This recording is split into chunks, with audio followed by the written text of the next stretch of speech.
messieurs, bonjour à tous. Assalamu alaikum. Je vous dis grand merci de la confiance, de la fidélité et merci à nos millions de partenaires. Haray no andi do no musibe hande kadi Allah wala subhanahu wa ta'ala on newni yo ñewtu ka medem timbo mais la première des choses d'abord haray ko andi ngol regarder la maison donc haray ko soudou men nun ka medem timboni une très grande maison, une maison de 3 chambres salon, un petit magasin et puis les toilettes seront externes et la cuisine. Haray non ko andi ngol musibe hande bimbi no gasa haray on hi image ji din ko mi hewti konka alaji kolonyen tode haray be nula nan no be holli wonde ma hibe señino Amerique haray alhamdulillah rabbil alamin woni ko neldaden ton jawle hewude e montant de $1100 on montant mo $1100 donc haray ko musibe meden be timbo e kolori din kameden timbo do fo ha hewtir kameden kula ya tonde wontiri be Amerique wonno ko tindi do mburi ok un montant de $1100 haray wawno kontugol on montant donc hande sensude mbuddi hebude million sappo kameden lagine haray en nebali parce que hen jom buddi yawden sensude buddi fuddiden sodugo matériel jidi haray ko andi ngolon s'il te plaît haray ko andi ngolon musibe no yirdo ni hande chantier on do hande masobe be wawali gollugol parce que matériel jidi hari manki dare do hande birkir hay wotere ala do s'il te plaît hande birkir wotere ala do chantier on fo woni ko vidi dare gol no labira no fotiri muradu moƴƴuru haray la première des choses ko andi ngolon do handi hanki masobe meden be wonno ko landi en yen sodu haray fer witti din haray fer wittono manko no bar nogay go'o didi tati nay joyi yego jeddi jetati yenay sappo waygo sappo jidi sappo ter sappo na sappo sappo est-ce que no timino sappo jetati adda do ka ko de nogay wadda on peut compter s'il te plaît didi nay joyi yego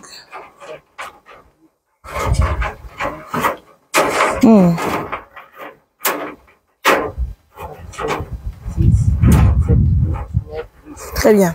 Alors, Dieu n'a pas de chantier.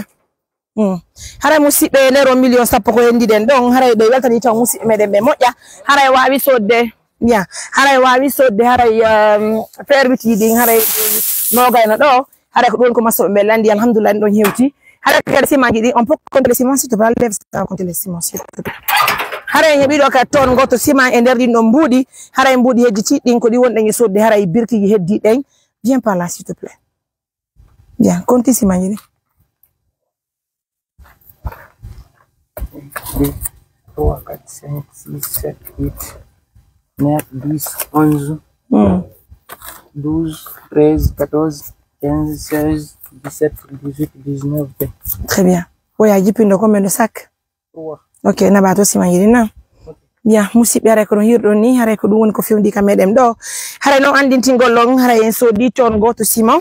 En sodi kadi hare fer witji din e nogay hare ko teddugal e modon hare ko andintingol e der di mbudi don kadi musibe nette don kadi c'est vrai que hare mbudin di wawata complète do fi sodugol birkiji hedditide kanyum ma e njaareni parce que ndi do njaareni min no Hamidou addu njaarendi ndi do ko 2.600.000 ardi donc ndi do njaareni ndi yobaka donc bay non di lannali taw hare ko do wonen ettude sen sodi birkiji den ko 2500 briques mètre woni ko landi ko 2500 briques ko wata yattugo kadi kam mbudi don hare ko et so da woni birkiji de 2000 briques heddo on 2 millions donc no wande ettude jone Hamidou kakara mankadi mo montant de 600.000 donc on combine les choses pour trouver le bonheur pour la famille Koulaya. Regardez une très belle maison, une maison qui est bien construite, il faut le reconnaître. Bravo à tous les maçons qui sont à Timbo, qui ont effectué le déplacement pour nous donner un coup de main. Regardez, c'est très joli. On peut visiter la maison à l'intérieur. En tout cas, ça fait plaisir, hein? Mais j'avoue que c'est pas une chose qui est facile parce que, regardez, c'est un joli bâtiment. C'est la première chambre qui est là. Je pense que là, waouh, nous l'habira. Et si on avait tout le matériel qu'il fallait, franchement, on allait finir la maison dans un laps de 2 mois, hein, ou 2 mois. Mais malheureusement, pour l'instant, nous n'avons pas trouvé le nécessaire. Mélange de kon hari ciment lani alhamdulillah addi ton goto ciment ça fait plaisir donc il dit prix au saktati menam anden to don ko ndungu ni kata ciment jimen imbunu en tout cas merci bravo à tous les maçons hein regardez donc adi haray c'est la deuxième chambre qui est là haray ko do fi chambre jena bo hein e Fatmata on chambre gi no labano yaaji moƴƴa haray meden tori opérateur économique be ben kaleji men fu e joma usine be moƴƴa non hana hikkado be de huuli ay indugol e usine GMI yo walli to ben kadi me de huli no be ngani no se ben haladi be il se peut que be walla men kadi gila fu iden darde cuudi mi anda cuudi jelu do tan ine kambe ko nyappan en din cuudi presque ko darno den do fu haray musibbe me den antani be mojja ko do ngal kadi hatta si be wadi bodogon haray kanyum PDG oui, ma calamaro easy lagine hido dundo. Je pense que c'est normal de nous donner un coup de main. C'est pas la maison de Mariam, c'est pour une famille dont ses enfants sont, tous les enfants sont malades. Il faut que fait musipe. Hala isa gome denga kitata ko don pay ko be weddo kalawi. Hala ta ko adi ko nyewel tanto ko den kanyum tout les jini kadi. Ben donc faire wel tanto dembe. Ndare do c'est la 3e chambre. Et ça fait plaisir. Et je vous le disais, dans 2 semaines, on va faire un forage. Vous savez, si on me demandait, on allait prendre l'argent du forage pour terminer la maison. Mais vous savez, c'est pas nous aussi, ce sont les partenaires. Si les partenaires décident d'offrir de l'eau, c'est pas pour ta famille seulement, c'est pour tout le voisinage. Je pense que nous sommes obligés d'accepter le vote des partenaires quand même. En tout cas, c'est la 3e chambre qui est là. Là, c'est le petit magasin qui est là. Alhamdulillah. Et en tout cas, ça va. L'espoir est permis parce que hari dit on budi ko hendi den hande en habbano ki do aray hande. D'accord, hanki mettre ko tala inda lansima lanni birki lanni hande birki ray wotere ala lo, regardez ça, birki ray wotere ala hande ka chantier birki yede fop lanni, donc il nous faut 2500 briques mais tori yom balal musibe. Regardez la maison, c'est très joli, c'est vraiment magnifique, c'est franchement. Bah regarde, tu envoies mon sac, tu prends les ciments, tu les envoies ici s'il te plaît. Fais ça. Et tu es basé à Mamou, mais retenez qui travaille pour tous les Guinéens. Et je vous apprends que c'est la 9e maison, hein. Donc, nous attirons encore l'attention de l'État guinéen de nous aider, de nous donner un coup de main, puisqu'on travaille pour la population guinéenne, de toute façon, hein. Tu portes le blanc, tu viens en chantier, c'est pas évident. Va là-bas, s'il te plaît. C'est le travail, hein. Il faut forcément qu'on travaille quand même. Vas-y. Bien. Maître. Franchement, ça tu peux voir ça? C'est très joli, hein, franchement. C'est très joli. Ah oui. La recommande no mo yano fi ngolu dema et parce que be way golle ma de mo yano. Kala ko be do nabira me den tangini franchement be way hude golle no labira no. En toute sincérité. En tout cas, bravo à vous, hein. Merci beaucoup. Quand je connais d'autres la informe la matériel di lanni birk lanni sima lanni, on t'est vraiment occupé. Et no mi holdiri on non.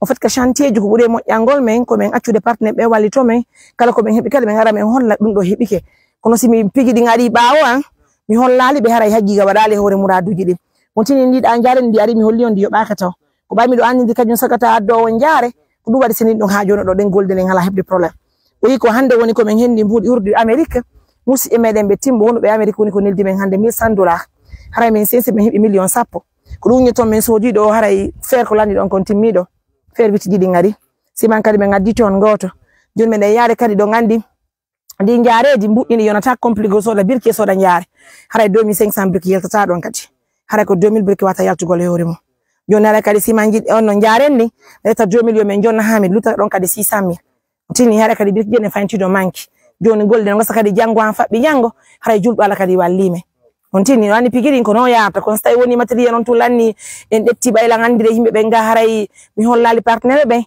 haray ɓurata moƴƴangol me haray en torondira jeegiren non nani kala kali ko andudo me wadaldo haray ko parce que Allah mu yali me wad sina dum andi on tunko buy en toute sincérité mais de welti non oh so le pain j'ai acheté du pain non mais ne do yondo biredi mais yegi tan ko flawaga sago me nyande be on nyama ko weli ko non tini ko be ngori ko ne walde kon kadi watu ngimbe ballal parce que o yegi la ben adi ben jonnal be ciogu nyamete kadi sina nyamete mo men nabano be ngo flawato woni balle arde ndiduden do men tagini ko du wondo nyamde ga haray fere nende yaaji haray ko munyo fi Allah mi wala kay mission mi holla partenaire be wondema haray hiden hatu nyine nyamete maso ben kay parce que son ariga haray ko be burtu tambade mais franchement kay kala ko yudo me wadali hay o to mayonnaise woni do ka de pile do ka de wala tet pile le ka no walde na ngane mbiro to ka dalla ba ko no satte le pain no ko wadi pare dogo on wadi pre ko jodde ngol no lega jon ko joddi ngol to lutti piliye jode say wada tet pile lega ma say wada do Kanembiro no là-bas, mais ça demande de l'argent. Mesdames, messieurs, il faut aménager, je sais pas. J'attire l'attention de mes partenaires. Je vous le prie humblement de nous aider, parce que nous en avons vraiment besoin. Aidez-nous à terminer la maison. Regardez ce bijou. Et s'il te plaît, arrête. Tu vas prendre l'image de la maison. Vas-y. Bien. Donc, on arrête quoi, plier, Plié joy. Allahu akbar. Non dafa boite heba goɗɗo plié joy har tet plié do ley. Non mais c'est de l'argent hein. Plié ma père goto ko jelu. Te do waden to kanem to andi ko 130.000 weno en père goto. Jon non ley ko père jelu. To ga do fo plié goto ko 4 père. 2 père lega goto do goto. Donc hara woni 2 pères. Woni 2 père. 2 pères ko 240.000. 240.000. Oh 260.000 ke. 260.000. Jon non 260.000 fois 5. Fois 5. Tu peux calculer ça rapidement? 260.000 fois 5. Mais nous, comment on Timbo? Voilà. Donc, à Timbo, on ne sait pas le prix d'abord, hein? On parle du prix le prix de maman, c'est ça? 230.000 fois 5. Pardon? 1.300.000. Donc, plié, 1.300.000. Bah, fait de yellow, hein? Bah, fait derrière d'un côté nay. Oui, t'as dit bah, fal lumon, bah, fal couillon. Bah, couillon. Konjandi den non. Bah, fait d'un derga ko bah, fait nay. Et fenêtre ji? Fenêtre ji, fenêtre, salon, on va fenêtre ji. Fenêtre ji ding tat woni 5. Fenêtre magasin on gonto. Fenêtre ji ding ko di jego. Ba fe den derge den ko de nay. Ba fe den ko de nay. Hey, non. Ba salon do ko gota. Embatan je didi. Moya yo nene. Moussipé, je vous le demande humblement de nous aider, ça fait plaisir en tout cas. Mais nous vous le demandons humblement. Encore une fois de plus, merci pour l'attention. S'il vous plaît, là-bas. S'il vous plaît. Bien. Donc, on va marquer la pause. Dire, il y a Bafet Ender Code de Nay. Il y a si j'ai un bataillon de Didi. Oh, il y a un gota. Et fenêtre qui dit Joy. À la fenêtre. Ok. Quand tu m'as Bafet Ender Code de la douche. Non, c'est de l'argent.